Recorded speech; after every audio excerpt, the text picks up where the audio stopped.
আজকে দেখব আমার অফিসে কারা সততার সাথে কাজ করে। আমি এই টাকাগুলো এখানে রেখে দিয়ে দরজার পিছনে লুকিয়ে উফ, সারাদিন কাজ করতে করতে একদম টায়ার্ড হয়ে গেছে। নে একটু চালক খেয়ে নে। এতগুলা টাকা! ওরে বাস, এতগুলা টাকা তো কোনোদিনও দেখিনি। নে আমি এগুলা এখান থেকে নিয়ে তাড়াতাড়ি পালাই। আমার কাছে ভাবতেই খারাপ লাগে, আমি এত ভুল লোকেদের সাথে কাজ করতেছি। নি আরেকজনকে পরীক্ষা করি। দুধ আর কাজ করতে ভালো লাগে না, নি কিছু খাইনি। ওরে বাস, কতগুলা খাবাই, এই সবগুলা খাবাই খেয়ে নি। হ্যাঁ, এতগুলা টাকা!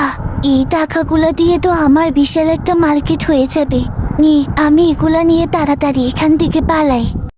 ছি, আমি এই লোকেদের সাথে কাজ করতেছি, আমার ভাবতেই অবাক লাগে। কিছু টাকার জন্য তারা তাদের সততা বিক্রি করে দিল। নি আরেকজনকে পরীক্ষা করি। ম্যাম ম্যাম, আছেন আপনি এখানে?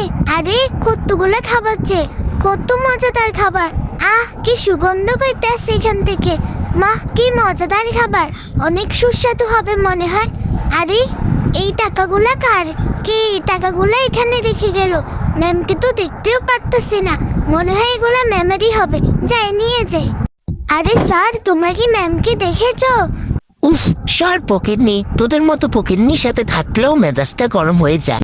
এই তোমরা এখানে এরকম ঝগড়া করতেছো কেন? তোমাদের জন্য এখানে চেয়ারের ব্যবস্থা করা হয়েছে, চলো তোমরাও এখানে গিয়ে গল্প করবা এবং সবাই সবার সাথে পরিচয়। ম্যাম ম্যাম, আমার চাকরিটা প্লিজ একটু ম্যানেজ করে দিবেন। Ma'am ma'am please.